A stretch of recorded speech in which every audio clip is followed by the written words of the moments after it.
muestra su amor para mí, en que envió a su Hijo a morir en la cruz. Su sangre limpió mi maldad.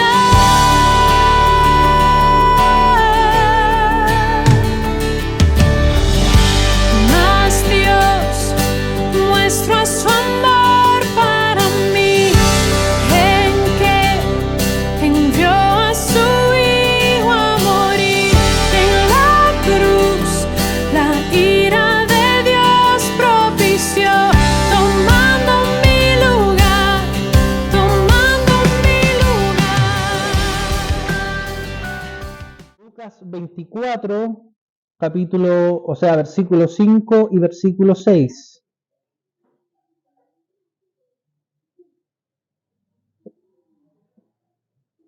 ¿No? Vamos a leer en la parte que dice del versículo 5, ¿por qué buscáis? ¿Ya? Y les quiero invitar a que lo leamos de pie, los que puedan. Los que no se preocupen, se quedan sentaditos. De la parte que dice, ¿por qué buscáis? Versículo 5 y versículo 6. Dice así, ¿por qué buscáis entre los muertos al que vive? No está aquí, sino que ha resucitado.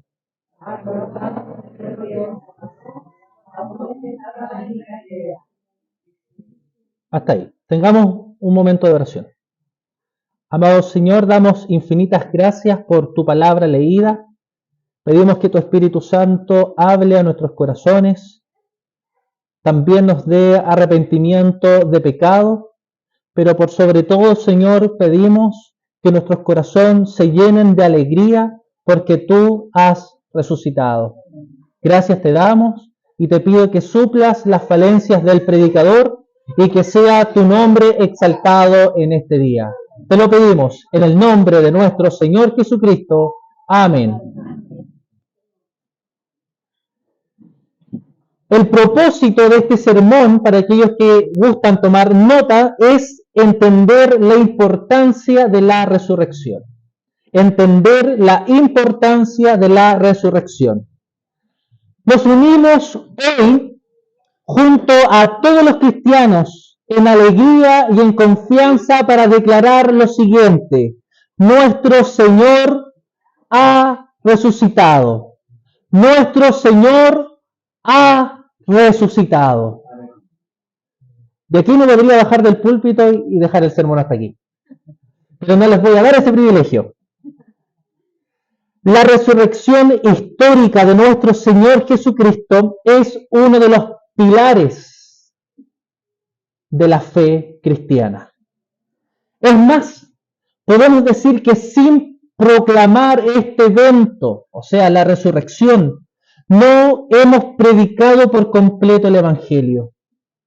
Por lo tanto, podemos decir, sin miedo, mis hermanos, que cualquier supuesto cristiano que no sostenga sin vacilación este evento, la resurrección física e histórica de nuestro Señor Jesucristo, no ha entendido lo sustancial del Evangelio.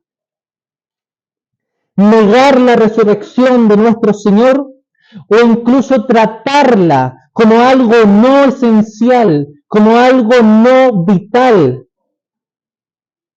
es aguar el verdadero Evangelio. Sin embargo, aquellos de nosotros que creemos en la doctrina de la resurrección y buscamos proclamarla fielmente en el Evangelio, también podemos practicar una especie de descuido. ¿Y cuál sería este descuido?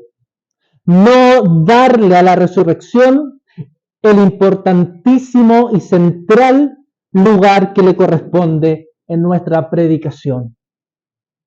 También es un error, también es un descuido, cuando nosotros supuestamente anunciamos el Evangelio y no hablamos acerca de la resurrección y la victoria de nuestro Señor.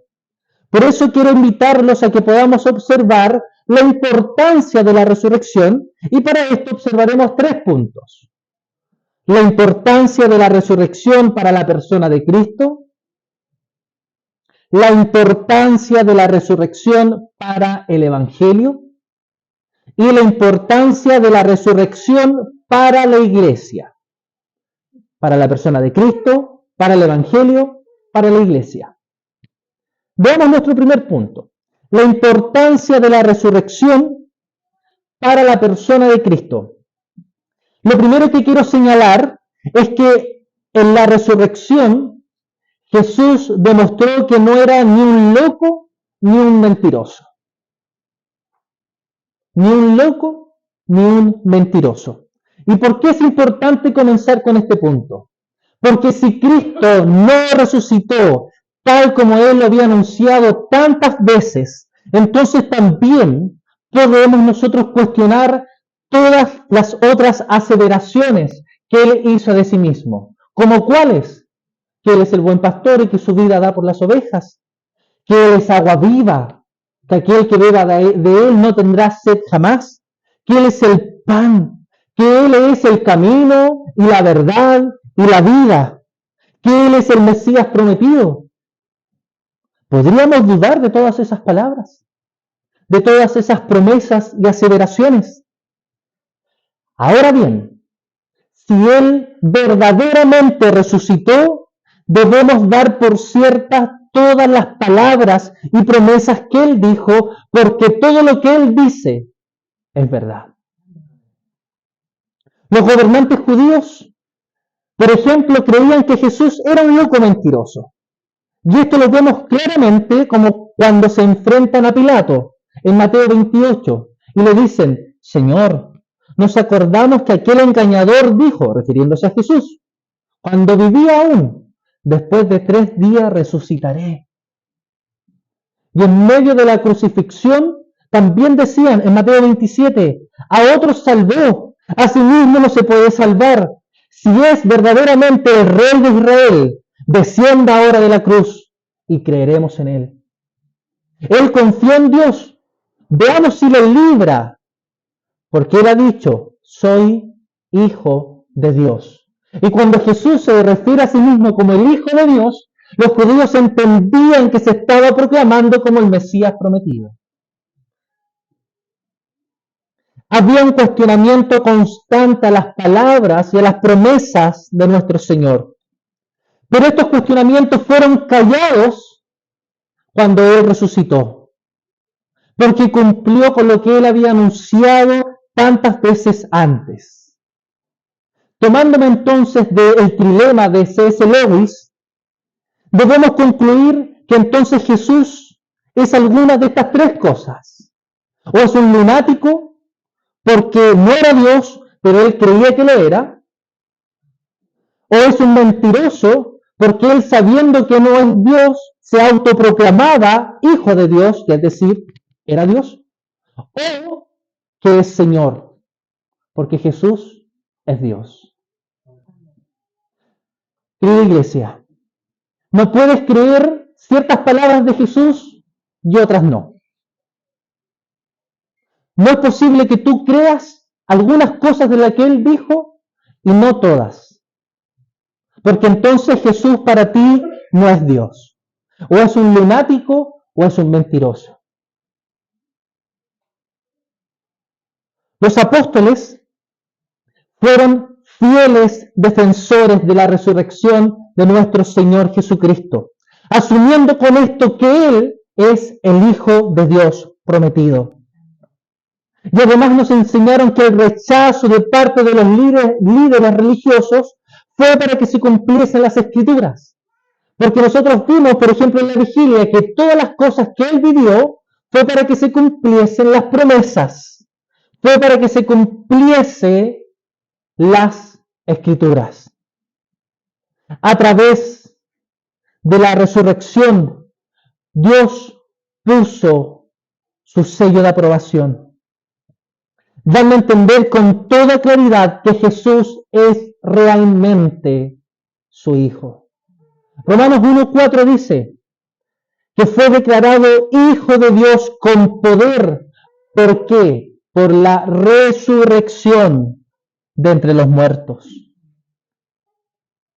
En segunda instancia, la importancia de la resurrección para la persona de Cristo es que ésta confirma quién es verdaderamente nuestro Señor Jesús. A pesar de la cantidad de milagros que Jesús hizo a lo largo de todo su ministerio público, como sanar enfermos, levantar paralíticos, darle la vista a los ciegos, multiplicar el pan y los peces, caminar sobre el agua. Un milagro que le gusta mucho a algunos es que transformó el agua en vino. Se ríen. A pesar de todos estos milagros públicos, los líderes religiosos seguían insatisfechos. Una y otra vez intentaban justificar su incredulidad, diciendo que no tenían suficientes evidencias. Y le pedían señales, pero señales a su gusto. Y hermano, ¿acaso esto no es lo que muchas veces nosotros también hacemos?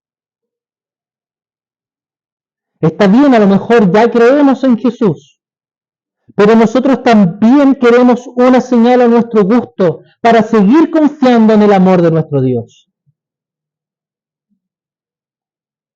Sabiendo de que Él promete que siempre estará con nosotros. Sabiendo que Él promete que estará con nosotros hasta el fin, hasta el último día de nuestras vidas.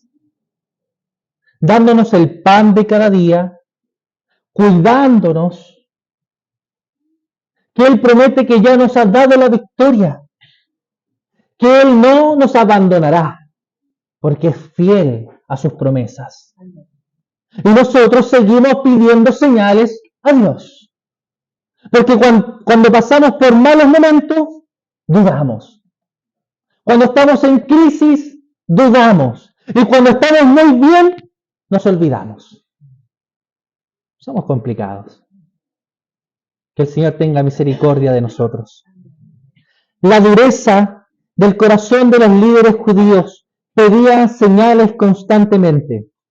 Pero el Señor les dijo que la señal definitiva que Él les daría era su resurrección. Mateo 12. Él respondió y les dijo: la generación mala y adúltera demanda señal, pero señal no les será dada, sino la señal del profeta Jonás. Porque como estuvo Jonás en el vientre del gran pez 3 días y 3 noches, así estará el Hijo del Hombre en el corazón de la tierra 3 días y 3 noches. Y cuando Jesús se dice Hijo de Hombre, no está refiriéndose a que Él es un humano solamente.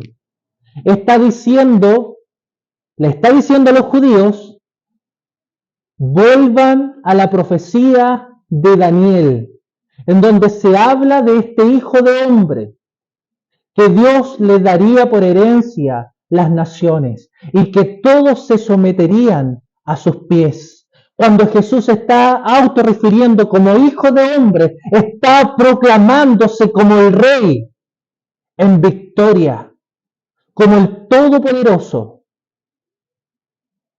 Lo que Jesús les está diciendo a los líderes religiosos es: ¿quieren saber si realmente soy el Mesías? ¿Quieren saber si realmente en mi persona se cumplen todas las profecías del Antiguo Testamento hasta aquí? Quédense hasta el final de la obra. Observemos, por tanto, nuestro segundo punto: la importancia de la resurrección para el Evangelio. ¿Y por qué hablamos de la importancia de la resurrección para el Evangelio? Por algo muy simple, mis hermanos. Porque si Cristo no resucitó, el Evangelio no existe. No hay ninguna buena noticia que contar. La buena noticia no se termina en que Cristo murió.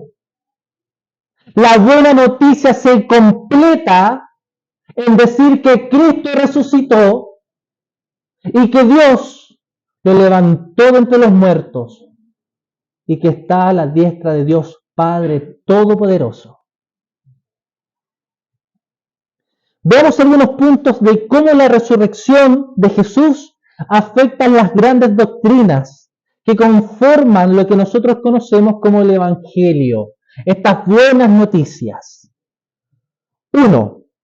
La resurrección es la base de nuestra justificación. ¿Y qué es justificación para aquel que a lo mejor no ha escuchado esta palabra o no sabe? Justificación, en palabras muy sencillas, es la declaración que hace Dios para sus hijos, llamándolos justos por el sacrificio de nuestro Señor. Es decir, ya no somos culpables ante Dios por nuestros pecados, sino que ahora somos justos.